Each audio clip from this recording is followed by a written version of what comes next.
श्री सीताराम। श्रीमद्भागवत गीता का चौथा अध्याय दिव्य ज्ञान। भगवान श्री कृष्ण ने कहा, मैंने इस अमर योग विद्या का उपदेश सूर्य विवस्वान को दिया और विवस्वान ने मनुष्यों के पिता मनु को उपदेश दिया और मनु ने इनका उपदेश इक्ष्वाकु को दिया। इस प्रकार ये परम विज्ञान गुरु परंपरा द्वारा प्राप्त किया गया है और राज ऋषियों ने इसी विधि से इसे समझा, किंतु कालक्रम में ये परंपरा क्षीण हो गई। अंततः ये विज्ञान यथारूप में लुप्त होता लगता है। आज मेरे द्वारा वही ये प्राचीन योग यानी परमेश्वर के साथ अपने संबंध का विज्ञान तुमसे जो कहा जा रहा है, क्योंकि तुम मेरे भक्त और मित्र हो, अंत तुम इस विज्ञान के दिव्य रहस्य को समझ सकते हो। अर्जुन ने कहा, सूर्यदेव विवस्वान आपसे पहले हो चुके हैं, श्रेष्ठ हैं वो, तो फिर मैं कैसे समझूं कि प्रारंभ में ही आपने इस विद्या का उपदेश मुझे दिया। तब भगवान ने कहा, तुम्हारे और मेरे अनेकानेक जन्म हो चुके हैं। तुमने तो उन सब का स्मरण नहीं है, मुझे तो उन सब का स्मरण है, किंतु ये परतंत्र तुम्हें उनका कुछ भी स्मरण नहीं है। यद्यपि मैं अजन्मा और अविनाशी हूँ और यद्यपि मैं समस्त जीवों का स्वामी हूँ, तो भी प्रत्येक युग में अपने आदि दिव्य रूप को प्रकट करता हूँ। ये भरतवंशी, जब भी और जहाँ भी धर्म का पतन होता है और धर्म की प्रधानता होने लगती है, तब मैं अवतार लेता हूँ। भक्तों का उद्धार करने, दुष्टों का विनाश करने और धर्म की फिर से स्थापना करने के लिए मैं हर युग में प्रकट होता हूँ। हे अर्जुन, जो मेरे आविर्भाव और कर्मों की दिव्य प्रकृति को जानता है, वह इस शरीर को छोड़ने पर इस भौतिक संसार में पुनः जन्म नहीं लेता, अपितु मेरे सनातन धाम को प्राप्त होता है। आसक्ति भय क्रोध से मुक्त होकर मुझ में पूर्णतया तन्मय होकर और मेरी शरण में आकर बहुत से व्यक्ति भूतकाल में मेरे ज्ञान से पवित्र हो चुके हैं। इस प्रकार से इन सबों ने मेरे प्रति दिव्य प्रेम को प्राप्त किया। जिस भाव से सारे लोग मेरी शरण ग्रहण करते हैं, उसी के अनुरूप मैं उन्हें फल देता हूँ। हे पार्थ, प्रत्येक व्यक्ति सभी प्रकार से मेरे पथ का अनुगमन करता है। इस संसार में मनुष्य सकाम कर्मों से सिद्धि प्राप्त चाहते हैं, फलस्वरूप वे देवताओं की पूजा करते हैं। निसंदेह इस संसार में मनुष्यों को सकाम कर्म का फल शीघ्र प्राप्त होता है।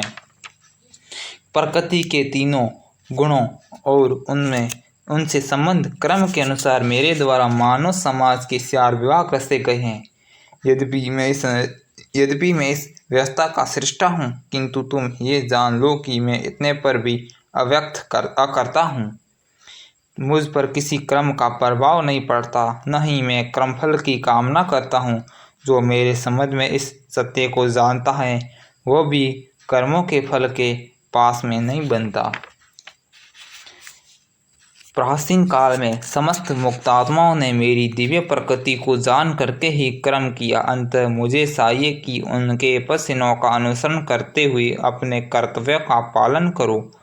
कर्म क्या है और अकर्म क्या है, इसे निश्चित करने में बुद्धिमान व्यक्ति भी मोहग्रस्त हो जाते हैं। अंततः मैं तुमको बताऊंगा कि कर्म क्या है, जिसे जानकर तुम सारे अशुभ से मुक्त हो सकोगे। कर्म की बारीकियों को समझना अत्यंत कठिन है। अंततः मनुष्यों को चाहिए कि वो ये ठीक से जाने कि कर्म क्या है, विकर्म क्या है और अकर्म क्या है। जो मनुष्य कर्म के अक्रम और अक्रम से क्रम देखता है, वही मनुष्यों में बुद्धिमान है और सब प्रकार के कर्मों में प्रवृत्त रहकर भी दिव्य भी स्थिति में रहता है। जिस व्यक्ति का प्रत्येक प्रयास इंद्रिय तृप्ति की कामना से रहित होता है और जिसे पूर्ण ज्ञानी समझा जाता है, उसे ही साधु ऐसा पुरुष कर्ता कहते हैं, जिसने पूर्ण ज्ञान की अग्नि में कर्म फलों को भस्मात कर दिया है।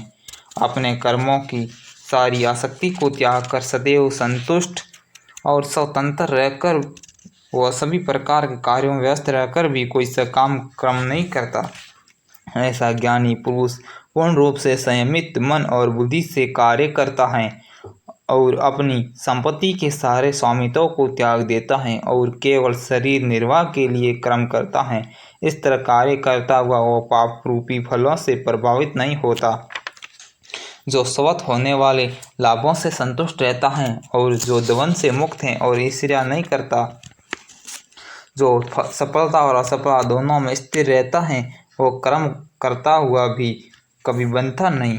जो पुरुष प्रकृति के तीनों गुणों में अनासक्त हैं, जो दिव्य ज्ञान में पूर्णतः स्थित है, उनके सारे कर्म ब्रह्म में लीन हो जाते हैं। वो जो व्यक्ति कृष्ण भावना अमृत में पूर्णतः लीन रहता है, उसे अपने आध्यात्मिक कर्मों के योगदान के कारण अवश्य ही भगवत धाम की प्राप्ति होती है, क्योंकि उसमें हवन आध्यात्मिक होता है और हवि भी आध्यात्मिक होती है। कुछ योगी विभिन्न प्रकार के यज्ञों द्वारा देवताओं की भली भांति पूजा करते हैं। कुछ परब्रह्म रूपी अग्नि में आहुति डालते हैं। इसमें से कुछ विशुद्ध ब्रह्मचारी श्रवणादि क्रियाओं तथा इंद्रियों को मन की नियंत्रण रूपी अग्नि में स्वाहा कर देते हैं, और तो दूसरे लोग नियमित ग्रस्त इंद्रिय विषयों को इंद्रियों की अग्नि में स्वाहा कर देते हैं। दूसरे जो मन तथा इंद्रियों को वश में करके आत्म साक्षात करना चाहते हैं, संपूर्ण इंद्रियों और प्राणवायु के कार्यों को संयमित मन रूपी अग्नि में आहुति कर देते हैं। कठोर व्रत अंगीकार करके कुछ लोग अपनी संपत्ति का त्याग करके, कुछ कठिन तपस्या द्वारा, कुछ अष्टांग योग पद्धति के अभ्यास द्वारा अथवा दिव्य ज्ञान में उन्नति करने के लिए वेदों के अध्ययन द्वारा प्रबुद्ध बनते हैं। अन्य लोग भी हैं जो समाधि में रहने के लिए श्वास को रोके रहते हैं, प्राणायाम कहते हैं उसे। वे अपान में प्राण को और प्राण में अपान को रोकने का अभ्यास करते हैं और अंत में प्राण अपान को रोककर समाधि में रहते हैं। अन्य योगी कम भोजन करके प्राण ही प्राण में ही आहुति देते हैं, प्राण की ही प्राण में आहुति देते हैं। ये सभी यज्ञ करने वाले यज्ञों का अर्थ जानने के कारण पाप कर्मों से मुक्त हो जाते हैं और यज्ञों के फल रूपी अमृत को सककर परम दिव्य आकाश की ओर बढ़ते जाते हैं। हे कुरुश्रेष्ठ, जब यज्ञों के बिना मनुष्य इस लोक में या इस जीवन में भी सुखपूर्वक नहीं रह सकता, तो फिर अगले जन्म में कैसे रहेगा। ये विभिन्न प्रकार के यज्ञ वेद सम्मत हैं और ये सभी विभिन्न प्रकार के कर्मों से अनंत हैं। इन्हें इस रूप में जानने पर तुम मुक्त हो जाओगे। हे परतंत्र, दिव्य यज्ञों से ज्ञान यज्ञ श्रेष्ठ हैं। हे पार्थ, अंततोगत्वा सारे क्रम यज्ञों का अवसान दिव्य ज्ञान से होता है। तुम गुरु के पास जाकर सत्य को जानने का प्रयास करो, उसने विनीत होकर जिज्ञासा करो, से उनकी सेवा करो। फलस्वरूप सिद्ध व्यक्ति तुम्हें ज्ञान प्रदान कर सकते हैं, क्योंकि उन्होंने सत्य का दर्शन किया है। स्वरूप सिद्ध व्यक्ति से वास्तविक ज्ञान प्राप्त कर सकने पर तुम पुनः कभी ऐसे मोह को नहीं प्राप्त होंगे, क्योंकि इस ज्ञान के द्वारा तुम देख सकोगे कि सभी जीव परमात्मा के अंशस्वरूप हैं तथा ये सब मेरे हैं। यदि तुम्हें समस्त प्राणियों में भी सर्वाधिक पापी समझा जाए, तो भी तुम दिव्य ज्ञान रूपी नाव में स्थित होकर दुख सागर को पार करने में समर्थ होंगे। जैसे प्रज्वलित अग्नि ईंधन को भस्म कर देती है, उसी तरह अर्जुन ज्ञान रूपी अग्नि भौतिक कर्मों के समस्त फलों को जला डालती है। इस संसार में दिव्य ज्ञान के समान कुछ भी उदंत और शुद्ध नहीं है। ऐसा ज्ञान समस्त योग का परिपक्व फल है। जो व्यक्ति भक्ति में सिद्ध हो जाता है, वो यथासमय अपने अंतर में इस ज्ञान का आस्वादन करता है। जो श्रद्धालु दिव्य ज्ञान में समर्पित हैं और जिसने इंद्रियों को वश में कर लिया है, वो इस ज्ञान को प्राप्त करने का अधिकारी हैं और इसे प्राप्त करते ही वो तुरंत आध्यात्मिक शांति को प्राप्त होता है। किंतु जो अज्ञानी और श्रद्धाहीन व्यक्ति शास्त्रों में संदेह करते हैं, वे भगवत भाव अमृत प्राप्त नहीं करते, अपितु नीचे गिर जाते हैं। संशयात्मा के लिए न तो इस लोक में न ही परलोक में कोई सुख है। जो व्यक्ति अपने कर्म फलों का परित्याग करते हुए भक्ति करता है और जिसके संशय दिव्य विज्ञान द्वारा विनष्ट हो चुके हैं, वो वास्तव में आत्मपरायण है। हे धनंजय, वो कर्मों के बंधन में नहीं बनता। अंतएव तुम्हारे हृदय में अज्ञान के कारण जो संशय उठे हैं, उन्हें ज्ञान रूपी शस्त्र से काट डालो। हे भारत, तुम योग के समन्वित होकर खड़े हो और युद्ध करो। जय श्री कृष्ण, जय श्री राम।